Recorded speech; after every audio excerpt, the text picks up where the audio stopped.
सोमनाथ के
कहानी पहलू एक रात का वाकया मशहूर है। सुल्तान महमूद अपने खैमे में था। उसने एक सिपाही को देखकर पूछा, तुम्हें कैसा लगता है? हमने जो किया वो सही था? सिपाही बोला, सुल्तान, आपने शिर्क के केंद्र को गिराया। ये सबसे बड़ा काम था। सुल्तान ने कहा,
लाए गए सोना, मूर्तियां और खजाने का एक हिस्सा बैत उल माल में डाल दिया और कहा, यह खजाना सिर्फ सुल्तान के लिए नहीं, उम्मत के लिए है। ऐसे सुल्तान दुनिया में कम पैदा होते हैं जो ताकत के साथ इंसाफ और जीत के साथ शुक्रिया रखते हैं। बादशाह का आखिरी इम्तिहान, दुश्मन भी और नसीब भी। सोमनाथ की फतेह के बाद सुल्तान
मुस्कुराते और कहते, दिल जहां हो वफा वहीं होती है। आइन सुल्तान की इबादत और तकवा इतनी फतह के बावजूद सुल्तान का दिल कभी नहीं बदला। रात को वह रखते पढ़ता, कारी कुरान की तिलावत करता और अक्सर रोते हुए अपने रब से कहता, या अल्लाह, अगर मैं तेरी रज़ा से हट गया हूं, मुझे दुश्मन के हाथ मरवा देना, लेकिन ना मानी वाले दिल के साथ जिंदा मत रखना। दोस्तों, ये अल्फाज किसी मजहबी बुजुर्ग के नहीं, एक बादशाह के हैं जो 17 जंगों का फतेह था, मगर अपने रब के सामने अश्कबार बंदा था। गुलाम का इजहार। मोहब्बत। एक रात अयाज ने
रातों का ख्याल और आखिरी सोच। सुल्तान अब अक्सर रातों को लम्हे लम्हे के लिए उठकर बैठ जाता, गहरी सांस लेकर कहता, अयाज, जिंदगी ने बहुत उल्टे मोड़ दिखाए, मुझे लगता है वक्त करीब आ रहा है।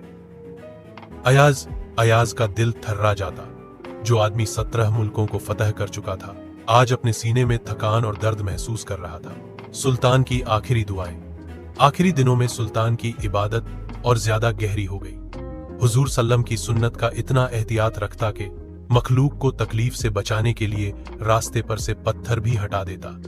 रात को सजदों में इतनी देर रहता कि अयाज रो रो कर कह देता, आप बादशाह हैं, इतनी तकलीफ क्यों लेते हैं? सुल्तान मुस्कुराकर कहता, अयाज, बादशाह तो मैं दुनिया का हूं, मगर अल्लाह के दरबार में तो मैं भी एक गुनहगार बंदा हूं। दुश्मन का आखिरी तीर।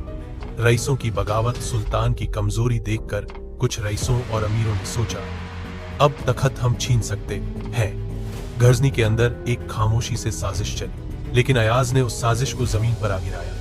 उसने सबको रोका और कहा, जब तक सुल्तान का एक सिपाही जिंदा है, तखत को कोई छू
जो दुनिया की 17 फतहों का मालिक था, अपने रब से जान। दुनिया ने एक जंगजू खोया, मगर तारीख ने एक दास्तान, एक वफा हमेशा के लिए पाली। मलिक अयाज का दर्द। सुल्तान के इंतकाल का सबसे गहरा दर्द अयाज ने महसूस किया। लोग कहते हैं, जिस वक्त सुल्तान की जनाजा उठाया गया, अयाज अपने आका के पैरों को पकड़कर रोने लगा था। उसने कहा, आपने मुझे यतीम छोड़ दिया, आपके बाद दुनिया मेरी नहीं रही। लोग भी रो रहे थे, दुश्मन भी रो रहे थे, क्योंकि सुल्तान सिर्फ बादशाह नहीं, रहनुमा था, तारीख का सितारा था, एक सलाहियत और इज्जत का निशान। आज भी जब सुल्तान महमूद गजनवी का नाम लिया जाता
बंदा जिंदगी भर सजदे करे, वहां रहम की हवा चलती ही रहती है। RSC सुल्तान का बेटा, मगर न वो जज्बा न वो रूह सुल्तान के गुजर जाने के बाद तखत बेटा मसूद के पास आ गया। मगर मसूद में न सुल्तान जैसा ईमान था न सुल्तान जैसा जज्बा। दुश्मन ने मौका पाकर हमला किया और गर्जनी धीरे धीरे अपनी शान खो बैठा। लोग रोते हुए कहते, हाकिम तो मसूद है मगर गर्जनी का असली बादशाह तो महमूद ही था। ओ तारीख का फैसला। सुल्तान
खा गया था।